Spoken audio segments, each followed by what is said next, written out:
All right, welcome back, ladies and gentlemen, to the Chupacabra Tutorials channel. I'm your host, Larry, and today I'm going to show you how to hook up your Xbox controller to Steam after the June 2023 update and get the most out of all of the new features and how you can customize it using their updated drivers. So just grab your Xbox controller, have it in one hand with the plug, or however you're going to connect it to your computer, and then open up Steam, and let's go up to the Steam button here in the upper left corner, go to Settings, and then inside of our Steam account settings, we're going to go down to controller. So one of the things that I've done already, which you may not need to, but I did anyway, is I installed the Xbox Extended Feature Support driver. So if some of my settings look different than yours, that's probably why.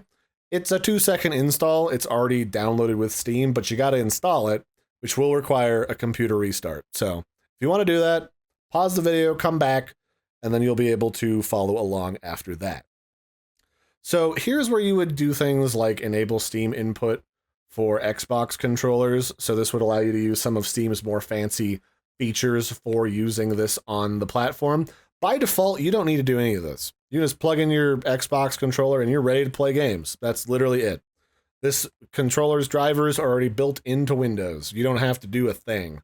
Otherwise, if you want to play around with some of the more advanced features, let's get this bad boy plugged in, and it should show up at the top here where it previously said no in detected controllers.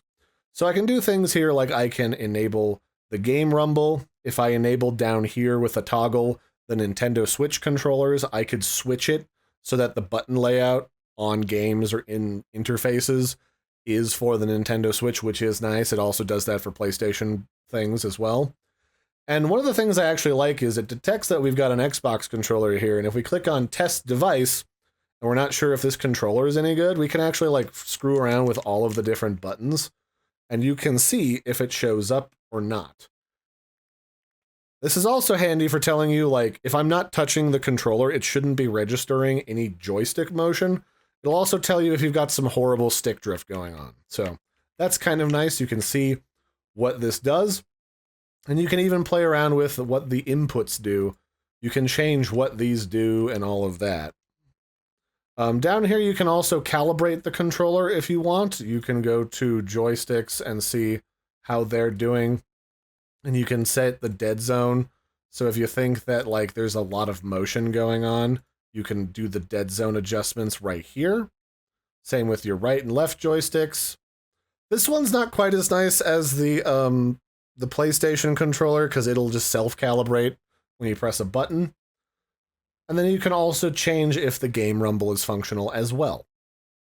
So that's kind of handy. I like that you can actually test that there's stuff working correctly with the controller so that you're not wondering if it's broken or if it has stick drift, and you can actually natively through the Steam interface itself tweak that. The only other option you might be interested in is you can tweak what the controller does when you're in desktop mode, which is not in a game. So you can use this as a mouse to a certain degree and play around with that. You can edit those settings here, and you can also edit the guide button chord layout. I'm not sure what that does. I've never used that, but if you need that, it's here at the bottom. So that'll be it for this one, ladies and gentlemen. This has been a look at how to tweak some settings and get your Xbox controller running on Steam. You don't really need to do anything. You just plug it in, but it's got some additional features you might find helpful, like testing if the controller even works, along with tweaking if the rumble pack is on or off, and you can also adjust the dead zone. So that'll be it for this one, ladies and gentlemen. I've been your host, Larry. Don't forget to like and subscribe, and I'll catch you next time. Bye, everybody, and have a good one.